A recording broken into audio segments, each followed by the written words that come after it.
Jadi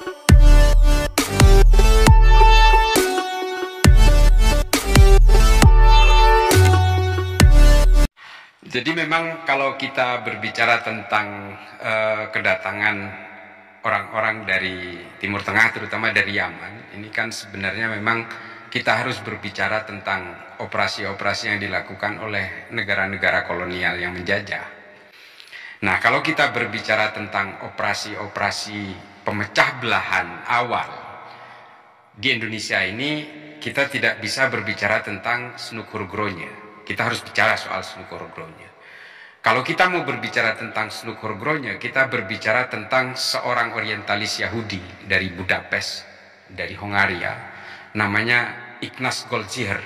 Nama aslinya sebenarnya Yitzhak Yehuda, nama aslinya. Rujukan-rujukan buku dari Snuk-Hurgronya ini banyak dipengaruhi oleh pemikiran dari Ignaz Goldziher ini, karena dia orientalis, salah seorang peneliti yang datang ke Mesir dan nyamar menjadi orang Islam, yang akhirnya dia tujuannya hanya ingin mencari kelemahan Islam ketika itu, dan dikerahkan juga oleh negara-negara kolonial.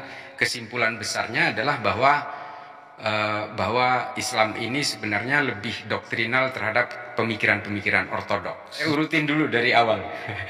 Ketika dia membaca banyak hasil jurnal ilmiahnya Goldziher ini, yang orang Yahudi ini, Goldziher ini salah satu teori pentingnya adalah bahwa hadis-hadis yang direproduksi oleh orang Islam ini sebenarnya dibuat pada abad pertengahan. Ini bukan otentik dari Nabi Muhammad. Itu pemikirannya Goldziher.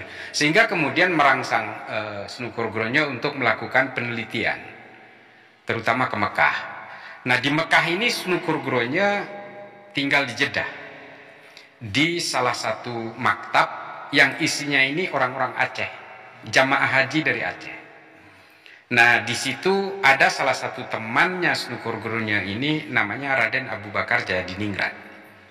Nah, inilah yang memberi akses sehingga Snuk-Hurgronya ini, bagi saya, dia tidak pernah masuk Islam. Kalaupun dia berpura-pura Islam, ya, dia menggunakan jubah keislaman, membajak jubah-jubah keislaman, mempelajari Islam hanya untuk kepentingan operasi politiknya negara kolonial, Belanda terutama.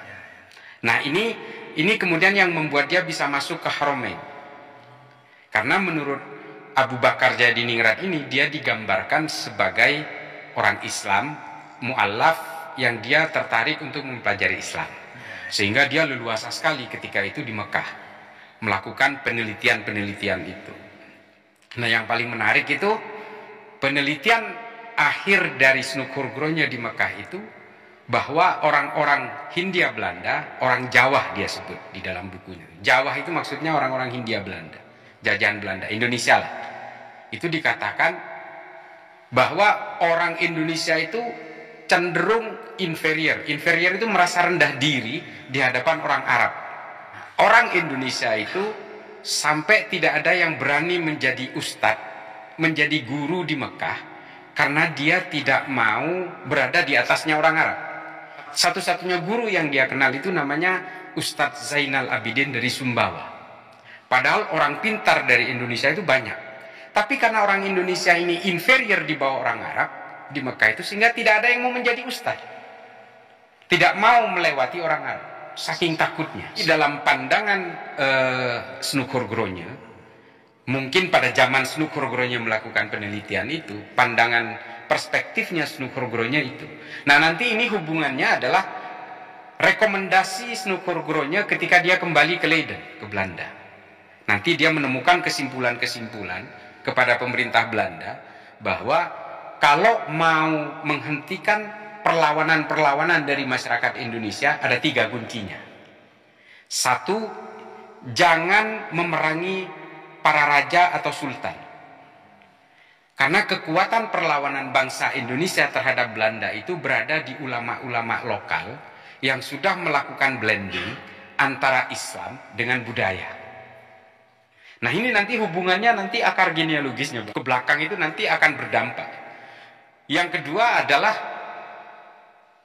karena orang Indonesia ini terlalu inferior, rendah diri di hadapan orang Arab, maka pemerintah kolonial Belanda harus membuat patron-patron utama di Indonesia itu. Patron itu adalah tokoh-tokoh baru yang berasal dari orang Arab. Nah, itu kemudian nanti dilaksanakan oleh kolonial Belanda. Nah, kemudian yang ketiga, perlawanan-perlawanan dari masyarakat Indonesia terhadap Belanda itu dipengaruhi oleh kontribusi budaya-budaya lokal. Nah, ini nanti ketika dia selesai di Mekah, Snoukhorgronya ini sempat datang ke Indonesia, dan nanti dia berkeliling Jawa Barat dan Jawa Tengah sampai ke Purbalingga, Cianjur, Garut, dan seterusnya. Bahkan sempat nikah di Garut. Snoukhorgronya menikah dengan anaknya seorang kiai di sana, dan kiai ini memaksa anaknya untuk menikah dengan Snoukhorgronya karena di matanya kiai lokal ini, Snoukhorgronya ini adalah seorang mu'allaf yang ahli dalam Islam. Bahkan digambarkan dia ini hafal seluruh hadis yang otoritatif waktu itu ya. Nah, ketika dia sudah berkeliling inilah dia kembali ke Leiden. Semua dia berikan hasil penelitiannya itu yang nanti akan mempengaruhi kebijakan-kebijakan pemerintah kolonial Belanda. Nah, setelah dia di Leiden, dia kembali ke Indonesia dan ditempatkan di Aceh. Mengapa di Aceh? Karena Aceh ini satu-satunya wilayah di Hindia Belanda yang susah ditaklukkan. Dan Aceh masih menjadi wilayah protektoratnya Kekaisaran Utsmani ketika itu. Rekomendasi yang lain akhirnya dari Snoukhorgronya, orang-orang yang berangkat haji harus dibatasi. Supaya apa? Supaya tidak terpengaruh oleh pemikiran-pemikiran revolusioner dari orang-orang di Arab yang sama orang Indonesia. Nah, ini akhirnya nanti akan dibatasi itu oleh pemerintah kolonial Belanda. Nah, ini yang akhirnya 3 poin penting yang disampaikan di Leiden itu dilaksanakan oleh Belanda. Sehingga ketika itu Belanda mendatangkan banyak sekali, istilahnya melakukan eksportasi dari Timur Tengah, termasuk generasi-generasi pertama dan kedua di daerah Gujarat dan Goa, untuk kemudian dikapalkan ke Indonesia. Tapi apakah semua orang Arab ini akan ditakuti? Nah, ini persoalannya. Sehingga mereka ini ketika dia mendarat di Indonesia, dia sudah langsung di branding bahwa mereka ini adalah keturunan Rasulullah. Dan ini sejaman dengan, ini National Geographic pernah menulis ini. Nah, ini kemudian yang menjadi persoalan-persoalan baru, karena begini. Nah, persoalannya kemudian kelompok-kelompok Arab dan keturunan Nabi ini kemudian menjadi kelas priayi baru di Indonesia. Ini karena saya bukan ahli nasab, tapi saya menganggap bahwa ini adalah karena memang pemerintah kolonial Belanda melakukan eksportasi paksa ini bisa jadi memang bukan keturunan Nabi. Bisa jadi memang ini yang dipaksa menjadi keturunan Nabi supaya pengaruhnya menjadi luar biasa. Nah, salah satunya kemudian patron yang diplot itu adalah Utsman bin Yahya yang dijadikan mufti Batavia itu. Yang nantinya itu berhasil memadamkan ulama-ulama dan santri-santri ketika rakyat Banten melakukan perlawanan ke Belanda. Jadi konsep operasi intelijen dari Belanda melalui Snoukhorgronya ini adalah bahwa kita jangan kita melawan head to head dengan masyarakat Indonesia, tentara Belanda ini, tapi harus dipecah dulu patron kliennya. Ini operasi intelijen seperti itu. Dipecah dulu, ulama dipecah dengan santrinya, santri dengan santri dipecah, ulama yang satu dengan ulama yang lain harus dipecah. Siapa yang bisa melakukan ini? Kalau Belanda nggak mungkin, maka dibuatlah sosok-sosok sentral yang mengatasnamakan agama ini, dan mobil khusus keturunan Arab yang memang orang Indonesia asli inferior. Nah, persoalannya kemudian ketika bersentuhan dengan urusan budaya. Wali Songo menyebarkan Islam sudah terbukti efektif menggunakan budaya-budaya lokal lewat gamelan dan sebagainya. Wali Songo berhasil membuat akulturasi, perpaduan antara Islam dan budaya lokal. Ini efektif, yang akhirnya menjadi platform perjuangan bangsa Indonesia melawan penjajahan Belanda. Belanda berdasarkan rekomendasi dari seorang political advisor yang bernama Snoukhorgronya menganggap bahwa kekuatan budaya-budaya lokal dengan ulama-ulama lokal yang mengatasnamakan yang berislam ini kemudian menjadi persoalan bagi Belanda, sehingga dipaksakanlah kooptasi budaya itu. Nah, ini munculnya budaya-budaya Arab di tengah masyarakat pedalaman Islam ketika itu menggeser gamelan dan seterusnya dan seterusnya. Bahkan kalau saya sendiri, pengalaman saya sendiri di Madura, itu ada nama kesenian budaya lokal itu namanya sandur. Sejak kecil saya sudah tertanam di sini bahwa sandur ini maksiat. Tapi kalau rebana enggak, kurang lebih gitulah. Nah, ini upaya kooptasi budaya lokal ini yang kemudian membuat patron klien baru di Indonesia. Supaya tujuannya apa? Supaya orang-orang lokal dan ulama-ulama lokal itu mudah dikendalikan lewat jalur budaya. Dan kemudian pergerakan mereka bisa dipatahkan ketika melakukan perlawanan ke Belanda. Nah, ini semua adalah operasi-operasi yang dirancang oleh Snoek Hurgroje tadi sebenarnya. Nah, ini yang kemudian mempengaruhi cara berislam kita hari ini. Sebenarnya yang dikatakan Habib, ya, dikatakan kan itu hanya di Indonesia sebenarnya yang betul-betul dikultuskan secara luar biasa. Saya terus terang begini, saya ngaji kitab Irsyadul Ibad Zainuddin Al-Malibari itu kepada seorang Habib. Beliau ini, guru saya ini secara akhlak bagus, secara keilmuan luar biasa. Maka saya betul-betul hormat. Bukan karena Habibnya, tapi karena keilmuan dan akhlaknya. Beliau betul-betul ahli ibadah. Tapi dalam konteks ketika kita hubungkan antara moral dan pengakuan keturunan ini, ya saya sering ngomong di beberapa channel, ya, di beberapa YouTube dan bahkan di banyak kesempatan. Meskipun ngaku Habib, kalau bajingan, tampar aja saya bilang. Karena saya selalu mengatakan begini, Rasulullah mewariskan moral kepada kita. Kalau Rasulullah itu betul-betul ingin mewariskan keturunannya, sampai beliau wafat pun seharusnya menunjuk Sayyidina Ali sebagai penggantinya. Tidak. Sayyidina Ali jelas-jelas sepupu dan menantunya. Pintar pula babul ilmu. Tapi Rasulullah tidak mewariskan itu semua sampai beliau wafat, tidak menunjuk penggantinya. Artinya apa? Rasulullah ingin betul-betul mewariskan akhlak yang baik kepada umatnya. Bukan soal keturunan, bukan soal genetik, ini persoalan moral saja. Ini kalau saya pribadi menganggap gitu. Kalau bicara soal nasab, ya terus terang mungkin banyak yang mumpuni, ada ahli filolog, ada filolog, ada belakangan Gus Imad juga menyuarakan itu. Saya ya berterima kasih banyak dengan pengetahuan-pengetahuan seperti itu. Tapi kalau mau berbicara tentang bagaimana masa kecil saya yang betul-betul terjajah seolah-olah seorang Habib itu adalah masterpiece yang tidak mungkin salah, seolah-olah ini maksum, saya menganggap bahwa sejak dulu saya tertipu rupanya.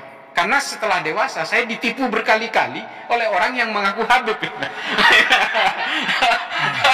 Soal cincin lah, soal sarung lah, saya sering ditipu masalahnya. Dan berbekal takdim itulah kemudian saya rela ditipu berkali-kali. Moral, akhlak bagi saya itu menjadi patokan bagaimana saya menyikapi respek terhadap orang. Jadi saya sudah tidak terpesona lagi ada ngaku Habib gitu tapi malak-malak duit, ya saya usir dari rumah, nggak ada cerita. Apalagi belakangan ada apa state of mind gitu ya, ada temuan-temuan seperti yang dilakukan oleh Kiai Imad, termasuk Menahim Ali dan sebagainya, termasuk beberapa teman-teman yang hari ini mengamplifikasi itu. Ya oke, ini sebagai spektrum baru dalam cara saya berpikir bahwa bagi saya ini semua manusia apapun keturunannya menurut saya dilahirkan dengan harga diri yang sama. Dari hasil penelitian Snoek Hurgroje itu kan melihat secara genetik Arabnya. Artinya zaman itu kan kita belum ada DNA yang bisa merunut secara rinci genealogi seseorang. Tapi yang jelas originnya kan dari Timur Tengah. Dan inferior itu memang ditujukan kepada origin Arab. Bahkan kalaupun ada seorang Yahudi yang kan Yahudi sama Arab ini kan sebenarnya satu rumpun. Jadi sama-sama berasal dari bangsa Aramik. Makanya bahasanya Ibrani terus kemudian menjadi bahasa Arab. Ini kan akar-akar bahasa yang sebenarnya satu rumpun semua. Jadi anti-Semit itu sebenarnya bukan anti-Yahudi juga, tapi hanya juga anti-Arab sebenarnya, gerakan anti-Semit di Eropa dulu. Nah, origin Arab ini yang kemudian memang dipakai oleh pemerintah Hindia Belanda. Kenapa kok dari Yaman? Mungkin ketika itu Yaman adalah wilayah yang paling terbelakang, yang memang secara kultur geografisnya memang yang paling tidak memungkinkan. sehingga diambil dari orang-orang Yaman yang memang kehidupannya memang sangat susah lah, kurang lebih begitu. Karena berbagai imigran di Libanon yang juga keturunan Arab ini banyak yang berasal dari Yaman, yang kemudian keturunannya itu banyak bermigrasi ke Amerika Selatan dan menjadi Katolik. Ada Fernando Haddad. Ini kalau di Indonesia dengan marga Al-Haddad ini, disungkam-sungkam ini. Tapi di Brazil dia Katolik. Carlos Munim, bekas presiden Argentina, Carlos Menem. Ini kan keturunan dari Suriah, yang juga nenek moyangnya pendatang dari Yaman. Jadi memang yang berkecenderungan punya gairah tinggi untuk merantau itu memang dari Hadramut. Makanya dipilihlah mungkin oleh pemerintah kolonial Belanda ketika itu orang-orang Hadramut yang memang punya naluri merantau di kawasan Arab ya, sampai hari ini sih. Kebetulan saya sudah pernah sampai ke sana. Sengsara betul. Dan memang ya ini mohon maaf, saya bukan stereotip atau rasis, tapi memang banyak sekali orang Yaman setelah merantau menjadi kaya, seperti Bin Laden. Ini kan pendatang dari Yaman yang menjadi kontraktor nomor 1 di Saudi dan melahirkan Osama Bin Laden. Ini juga secara genetik dari Yaman. Bin Laden itu kan pendatang dari Yaman yang kemudian menjadi kontraktor di Arab Saudi dan kaya. Dulu di Masjidil Haram, cleaning service-nya Bin Laden Corporation. Sekarang sudah diganti karena nama Bin Laden ini sudah dirusak oleh Osama. Dan rata-rata semua pendatang yang origin dari Timur Tengah itu memang dari Yaman kebanyakan. Termasuk di Libanon sendiri itu kebanyakan dari Yaman. Bahwa kelompok-kelompok ulama dan beberapa santri yang melakukan perlawanan kepada pemerintahan Belanda ini dianggap ingin kembali kepada kekuasaan Kekaisaran Utsmani. Tuduhannya seperti itu.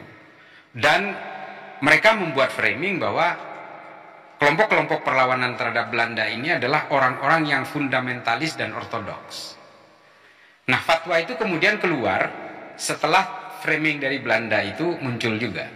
Bahwa ini fatwa haram karena pemerintahan yang sah. Persoalannya, kalau buat saya salah satu penggemar dari seorang ahli sejarah dan sosiolog dan ahli ekonomi Islam, namanya Ibnu Khaldun. Makanya saya sering membahas soal fatwa ini.